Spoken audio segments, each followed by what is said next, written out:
सावित्रीबाई फुले शिक्षण प्रसारक मंडळ संचलित रेणुका हायस्कूल. मी सहशिक्षक Shri V H रोडगे. इयत्ता विषय मराठी, इयत्ता 10वी, लेक्चर 18, टॉपिक नेम काळे केस. विद्यार्थी मित्रांनो, आज आपण काळे केस हा पाठ बघणार आहोत. सर्वप्रथम या पाठातील घटक आहेत लेखक परिचय, पाठाचा सारांश आणि वाक्प्रचार.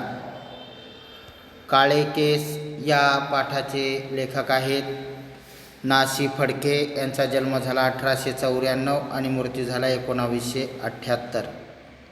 मराठीतील लोकप्रिय कादंबरीकार, कथाकार, लघुनिबंधकार, कलेकरिता कला हा पक्ष सातत्याने मांडणारे समीक्षक, लघुनिबंध किंवा गुजगोष्टी या वाङ्मय प्रकाराचे आद्य प्रवर्तक म्हणूनही ते ओळखले जातात. वेधक व्यक्तिरेखाटन, संवाद चातुर्य, रचनेच्या दृष्टीने साधेसुदपणा, प्रसन्न लालित्यपूर्ण भाषा, वाचकांशी चटकन संवाद साधण्याचे कौशल्य ही त्यांच्या लेखनाची वैशिष्ट्य. त्यांचे दौलत, जादूगार, प्रवासी, अखेरचे बंड इत्यादी 100हून अधिक कादंबऱ्या, गुजगोष्टी, धूम्रवलय हे लघुनिबंध संग्रह, प्रतिभा साधन, प्रतिभा विलास हे लेखन प्रसिद्ध आहे. 1940 साली रत्नागिरी येथे भरलेल्या मराठी साहित्य संमेलनांचे ते अध्यक्ष होते. 1962 साली भारत सरकारने पद्मभूषण हा किताब देऊन त्यांचा गौरव केलेला आहे. हा झाला लेखक परिचय. आणि आता आपण बघणार आहोत की या पाठाचा सारांश, की नेमका या पाठामध्ये लेखकांनी काय सांगण्याचा प्रयत्न केलेला आहे. तर बघा, या लघुनिबंधात स्वतःच्या अजूनही काळ्या राहिलेल्या केसांच्या निमित्ताने लेखकाने आपल्या मनात येणारे जे काही विचार आहेत, तर ते विचार खुसखुशीत भाषेत इथे प्रकट केलेले आहेत. तर बघा विद्यार्थी मित्रांनो, ते लेखक स्वतःचा अनुभव सांगतात आणि ज्या वेळेस लेखक बाहेरगावी जातात आणि जेव्हा त्यांचे जुने मित्र त्यांना भेटतात, तेव्हा भेटल्याच्या नंतर लेखकाला ते विचारतात की तुमचे केस अजून काळे कसे राहिले आहेत. मग लेखक सांगतात की मला भेटावयास आलेल्या त्या गृहस्थांचा प्रश्न ऐकून मला आश्चर्य वाटलं नाही, की या प्रश्नांची मला आता सवय झालेली आहे. कुठे परगावी व्याख्यानासाठी जर मी गेलो, की पूर्वी शाळेत अगर कॉलेजात माझ्याबरोबर असलेली व आता त्या गावी राहत असलेली जुनी परिचयाची माणसं भेटायला येतात. आणि मग ज्यावेळेस ही जुनी माणसं भेटतात तेव्हा जुन्या आठवणीसुद्धा निघतात. आता आपला तो हा कुठे असतो, त्यावेळेस काही नाव वगैरे सुद्धा काही आठवत नाहीत. आणि मग ह्या खाणाखुणा घेऊनच आपण आठवण्याचा प्रयत्न करत असतो की हा नेमका काय करतो, हा नेमका कुठे असतो, अमका तो हा काय करतो. असल्या प्रश्नांची उत्तरांची देवघेव होते. आणि मग घड्याळाचे काटे मागे फिरवून कित्येक वर्षापूर्वीचे दिवस काय होतात, उकरले जातात. घड्याळाचे काटे मागे फिरणे म्हणजे भविष्यकाळात आपण मागे जातो आणि मागे जाऊन मग कित्येक वर्षापूर्वीचे दिवस इथे काय केले जातात, परत ते उकरले जातात.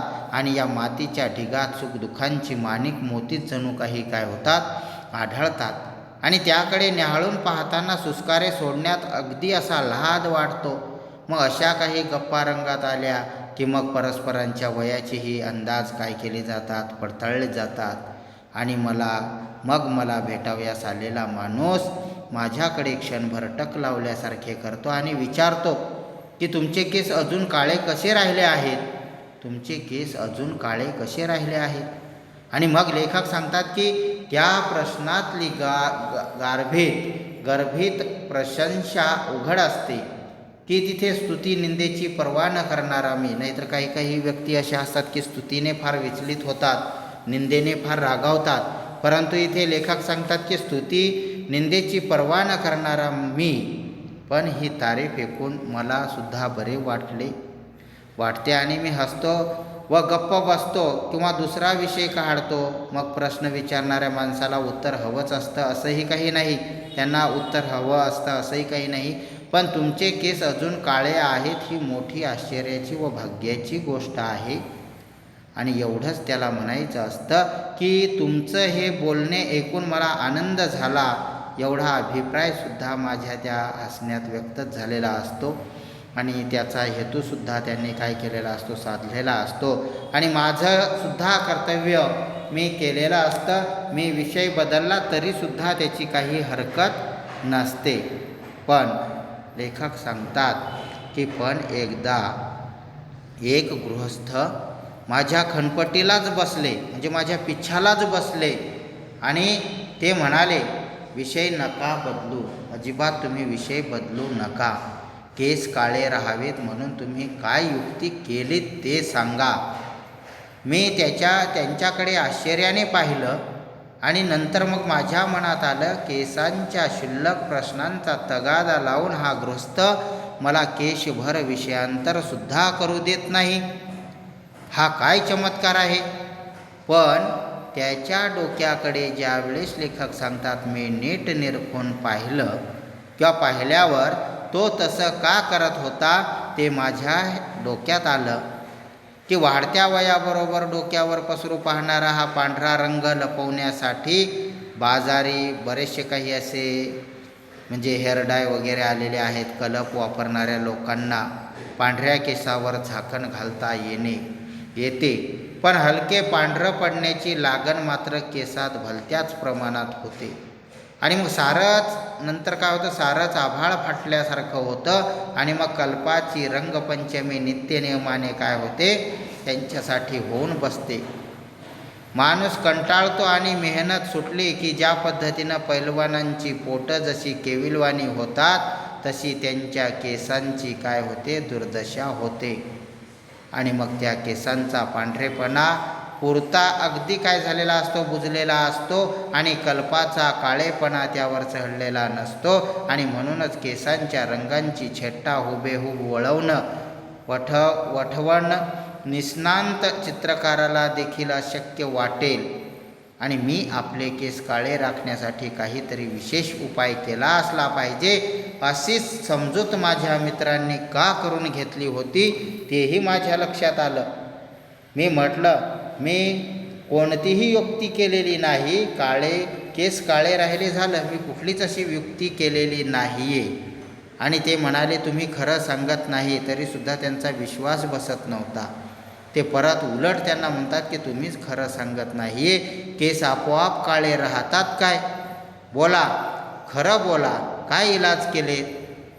मग मला त्यांची मात्र थोडी चेष्टा करण्याची लहर आली व मी म्हटलं, तुम्ही पिच्छाच पुरवता आहात, तुम्ही हट्टच पुरवता आहात, तेव्हा तुम्हाला हे सांगणं भाग आहे.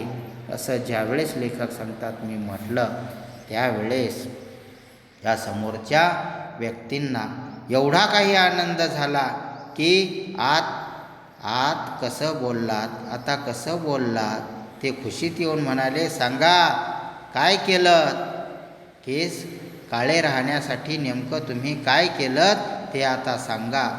त्यावर लेखक सांगतात मी म्हटलं, असं पहा, केस कशामुळे पांढरे होतात. त्यांनाच प्रश्न विचारला की केस कशामुळे पांढरे होतात. त्यावर तो गृहस्थ काय म्हणतो, फार विचार केल्यानं नाही का. मग हे कारण मान्य करण्यास ते स्वतः फार विचारी ठरत होते. त्यांना वाटत हो तेही बरोबर आहे, फार विचार केल्यानं केस पांढरे होतात. आणि म्हणून ते स्वतःलाच फार विचारी ठरवत होते. आणि मग त्यामुळे क्षणाचाही विचार अगर विलंब न करता ते म्हणाले, हो असं तज्ज्ञांचं सुद्धा काय आहे, मत आहे, फार विचार केल्याने केस पांढरे होतात. मी म्हटलं, मग या मतावरूनच केस पांढरे होऊ न देण्याचा उपाय उघड नाही का, नाही का. आपण विचारच करायचा नाही, फार विचारच करायचा नाही. मग फार विचार न केल्याने निश्चितच आपले केस पांढरे होणार नाहीत. आणि तोच उपाय लेखक सांगतात, तोच उपाय मी केला. आणि ते म्हणाले, लक्षात नाही आलं. मी म्हटलं, उगीच भ्रम आहे लोकांना उगीच भ्रम आहे. असं म्हणून मी त्या गृहस्थांना तो विषय तेवढ्यावर सोडायला लावला आणि ते माझा निरोप घेऊन गेल्यावर नंतर लेखक सांगतात माझ्या मनात आलं की तुम्ही विचार केव्हा करता असा प्रश्न मला कोणी केला तर मी काय उत्तर देईन. तुमची लिहायची वेळ कोणती असा प्रश्न मला नेहमीच बाहेरगावी हे गृहस्थ विचारत असतात. नाही का. पण त्याचप्रमाणे मला जर एखाद्यानं विचारलं की तुमची विचार करण्याची वेळ कोणती, तर माझं उत्तर काय असेल. तर लेखक सांगतात की माझी विचार करण्याची वेळ कोणती, विचार करण्यासारखा प्रश्न आहे खरा, आणि हा प्रश्न टाळता येण्यासारखा सुद्धा नाही आहे, आणि याचा एकदा निकाल लावलाच पाहिजे असं लेखकांनी मनाशी ठरवलं. आणि या निश्चयानं मी स्वतःच बरेच दिवस निरीक्षण केलं, आणि आता मी निकाल लावला आहे.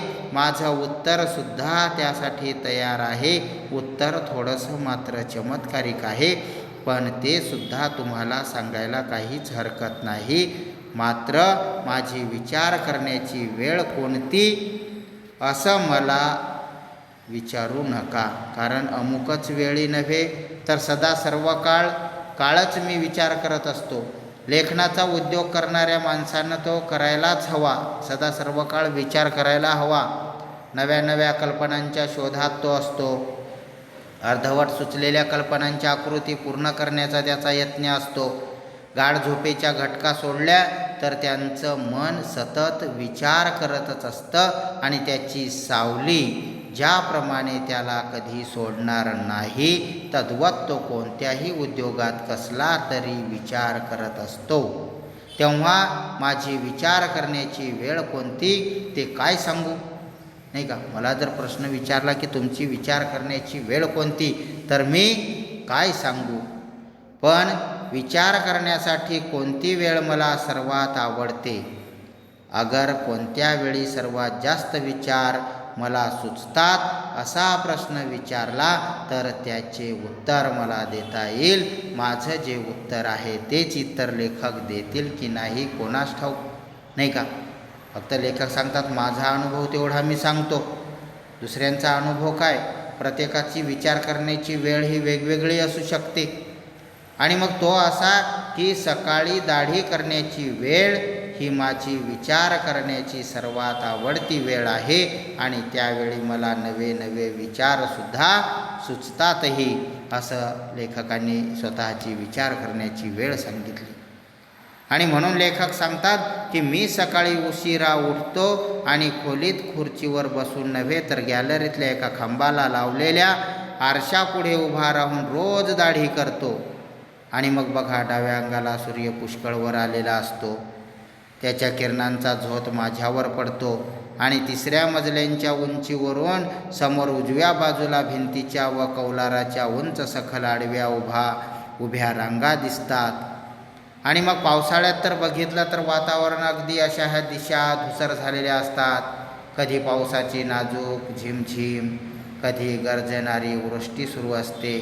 पण बाकीच्या ऋतूत संबंध देखावा उन्हानं हा झळकत असतो.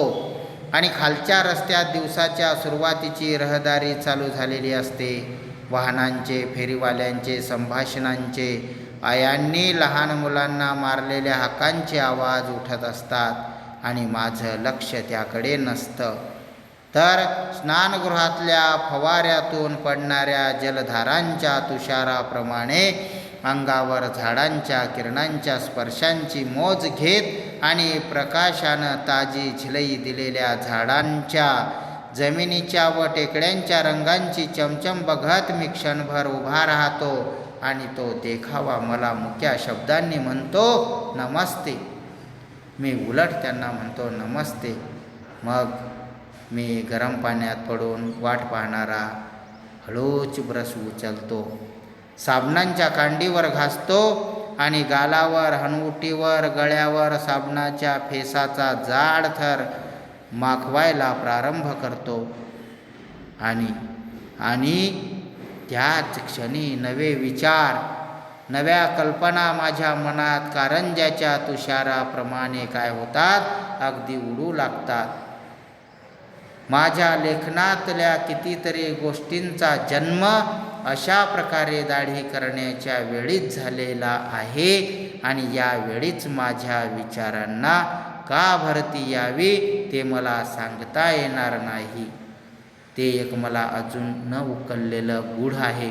कदाचित असं असेल की दाढी करण्याच्या वेळी माझ्याजवळ कोणी नसतं, आणि असलेलं मला आवडतही नाही आणि यावेळी मिळणारा एकांत इतर सर्व वेळच्या एकांताहून निराळ्या स्वरूपाचा असतो आणि कदाचित त्याचं हेही कारण असेल की साबणाचा सुगंधी शुभ्र गुदगुल्या करणारा फेस तोंडावर फासताना व नंतर वस्त्र्याच्या पात्यानं तो काढताना विचार करण्याचा माझा मुळीच हेतू नसतो आणि म्हणूनच नाना विचार माझ्या मनात येतात. कारण कल्पना ही देखील लक्ष्मीसारखी काय असते, लहरी आहे.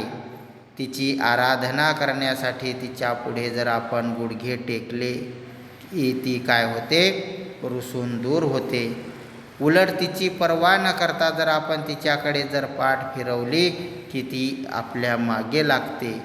आणि खरोखर तसंही असू शकेल. इतर वेळी मी मुद्दाम विचार करण्याचा प्रयत्न करतो, त्यावेळेस मला काहीच सुचत नाही. परंतु दाढी करण्याच्या वेळेस मी विचारांच्या प्रयत्नात मुळीच नसतो. मग मनावर विलक्षण प्रसन्नता आलेली असते आणि त्यातूनच मला कल्पना सुचतात. पण हे सारे माझे तर्क आहेत. हे इथे लेखकाचे स्वतःचे तर्क आहेत.